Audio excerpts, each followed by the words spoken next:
I grew up in the suburbs of Western New York and was lucky enough to have a bunch of different parks and trail systems basically in my backyard. So Jet and I would spend a lot of time out there and just wandering around. Good days, bad days, didn't matter. We were always together. And if you were looking for us, there's a really good chance that we were probably out on a trail or playing fetch at one of the parks that were within walking distance to my house. And I think that as I got older, I really began to realize just how much having access to those spaces as a kid really was impacting who I started to become as a young adult.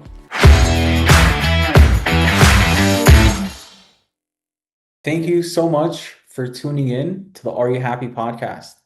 This is the space where we sit down with real change makers, people who are pushing the world towards a better, kinder, and happier direction. Honestly, some of my favorite conversations have happened with folks from nonprofits. There's this certain energy, this certain ethos that people in nonprofits sort of carry. Is this purpose-driven, heartfelt, and it just always inspires me so much. Today, I'm joined by Lauren from One Tree Planted, and I'm really excited about this one. Lauren, why don't you start off by just sort of introducing yourself and telling us a little bit about your organization?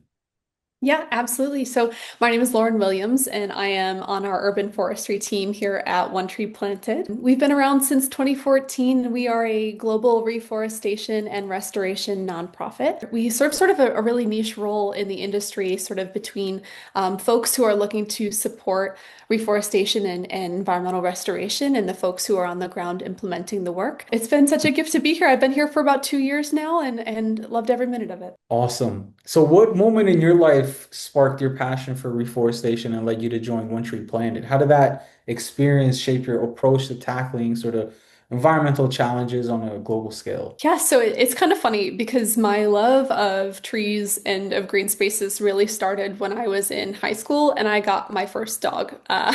Her name is Jet. And, I grew up in the suburbs of Western New York and was lucky enough to have a bunch of different parks and trail systems basically in my backyard.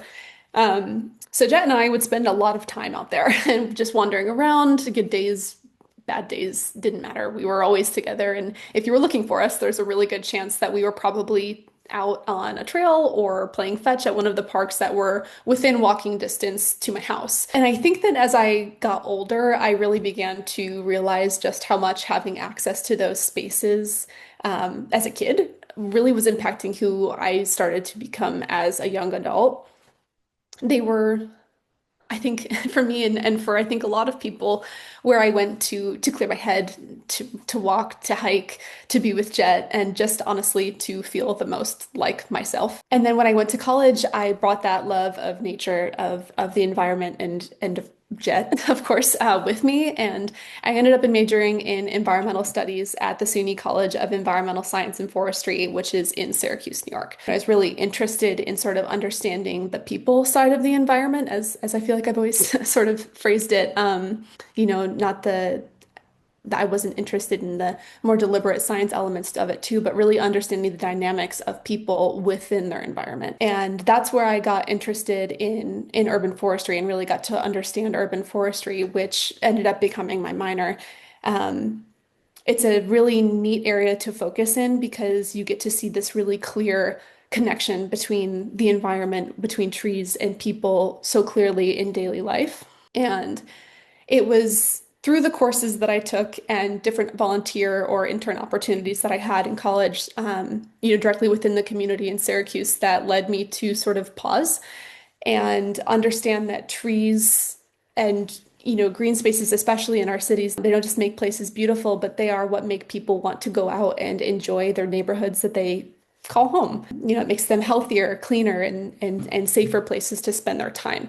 With that, on the flip side, I also came to appreciate that not everyone gets to grow up with the same easy access to parks and green spaces that I did. Some neighborhoods, they don't even have hardly any trees at all, let alone big parks or trail systems that you can escape into. And I think that realizing that was sort of a big eye-opener for me, especially in this very formative and impressionable time of my life.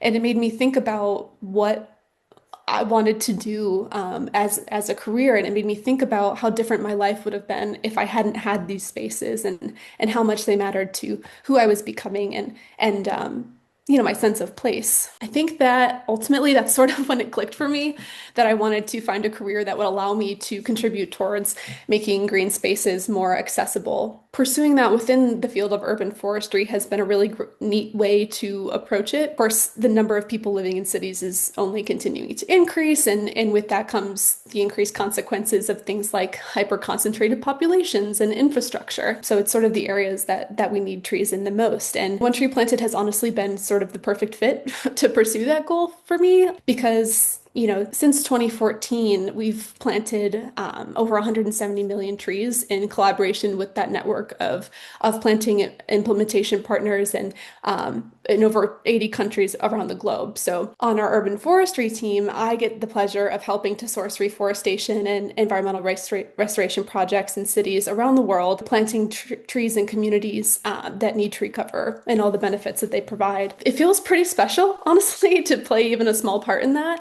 I actually lost Jet earlier this year, but it really makes me smile knowing that for every project that I get to see come to life, I sort of have her to thank. And she's been, a huge part of who I am for the last 12 years and what really led me to this career. So I honestly couldn't be more grateful for that.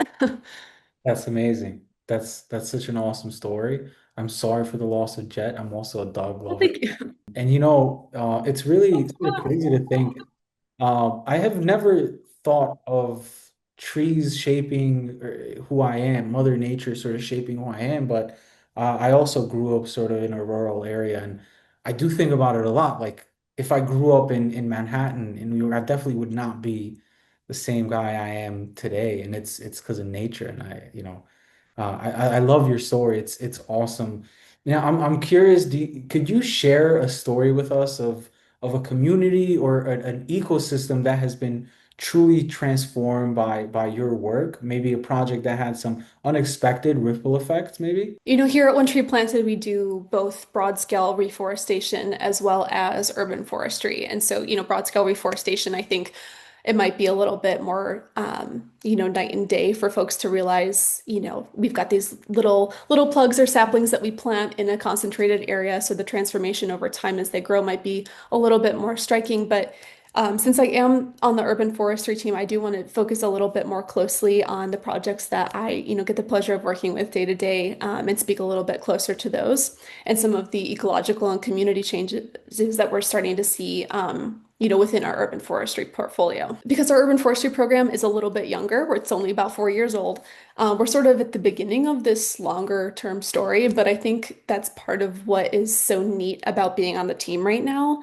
and part of what makes this time in our program really exciting. We're already starting to see these indicators of what, could become this transformational change in the communities where our projects are taking place. I think a project that sort of really exemplifies this sort of ideal is we had this one that wrapped up earlier this year in at the Markham Public Library in Markham, Illinois, which is just south of Chicago. This project was completed in partnership actually with our local partner, the Norton Green Earth Foundation, and the public library there, the Markham Public Library, who were just phenomenal partners, honestly, through the entire project design and implementation process. So shout out to them. But essentially, what we did with this particular project was take an unused 3,000 square foot lawn space that was beside the parking lot of the library, and we've transformed it into a mini park of sorts. So instead of having that, less utilized lawn space, we've transformed it into a vibrant native prairie landscape that has a walking path and native plants. It has educational story signs, and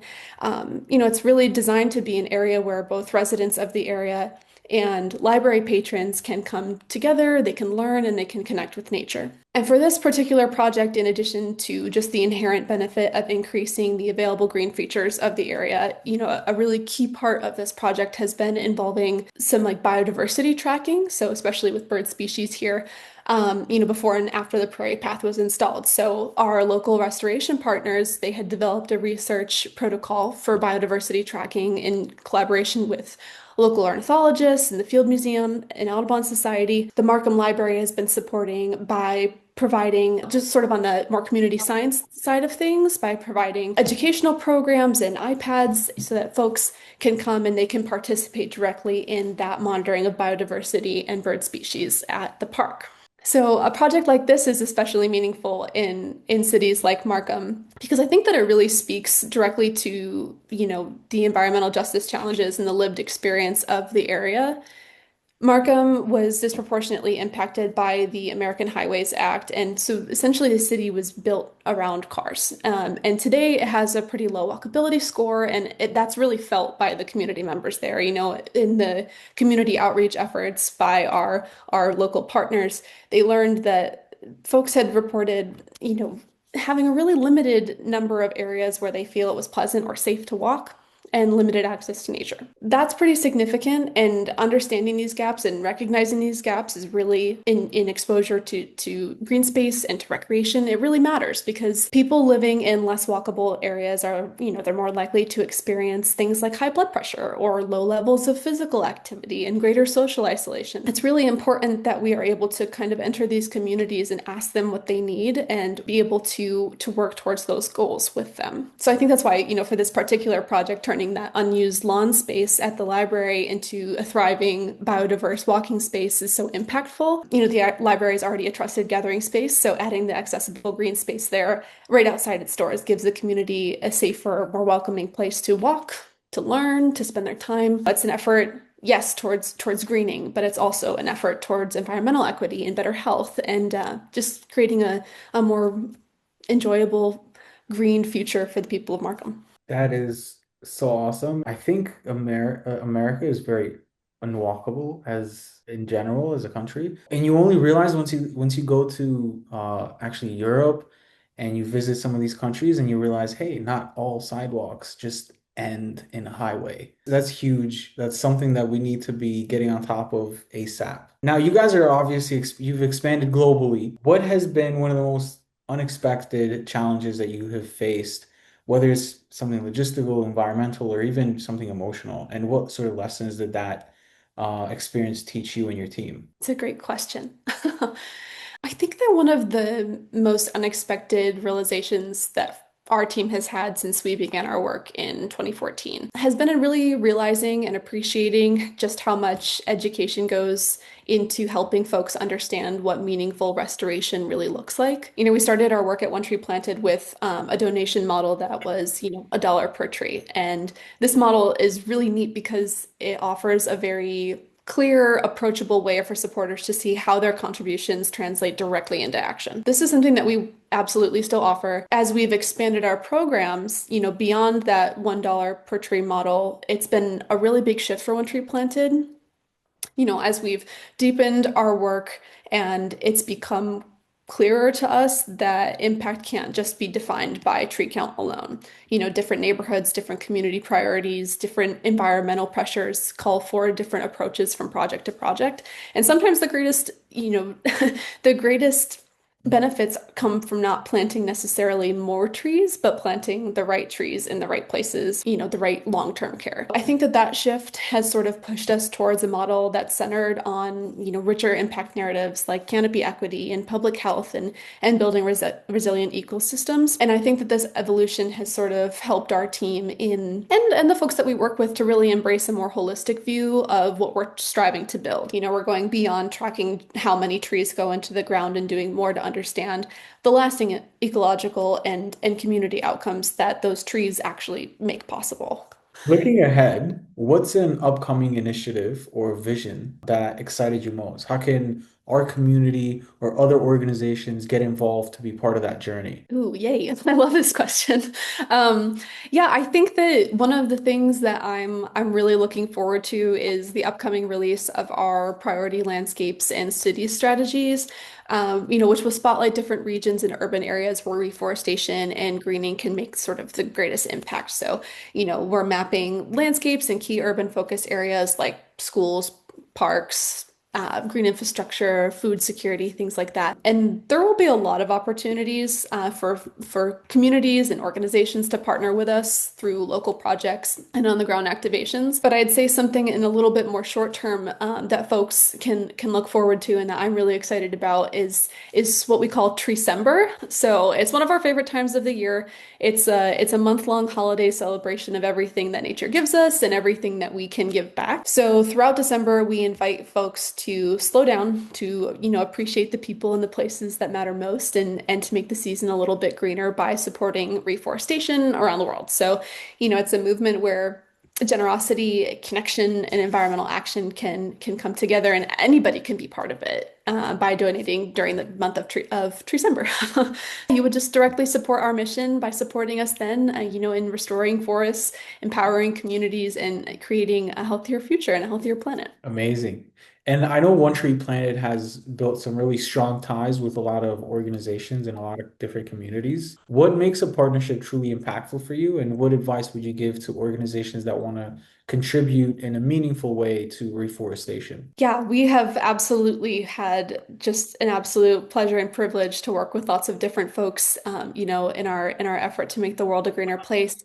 I think that for us, what makes a partnership truly impactful is when, our donors are approaching the work with openness and trust and just a genuine commitment to restoration. The most meaningful collaborations can happen when folks are excited to follow the guidance of both One Tree Planted as well as our local restoration partners that we rely on to bring our projects to life. And I think that it really comes down to trusting our expertise and determining where trees should be planted and how each project can best serve the surrounding community. But, aside from that, I think where we really see impact grow even deeper is when, donors are excited to engage directly, especially during planting events where, folks are excited to roll up their sleeves and get their hands dirty and show up. And if I were to offer one piece of advice to folks who are excited and in contributing to work like ours is just to come eager to learn.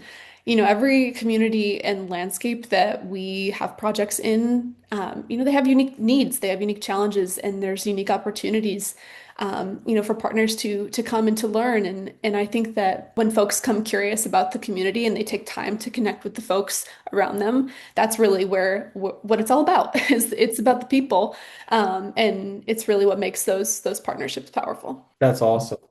Lauren, thank you again for taking the time to be here and to share the incredible work that your organization is doing. It means a lot to me, and I know that our listeners are going to walk away very inspired. Awesome. Thank you so much. It's been a pleasure.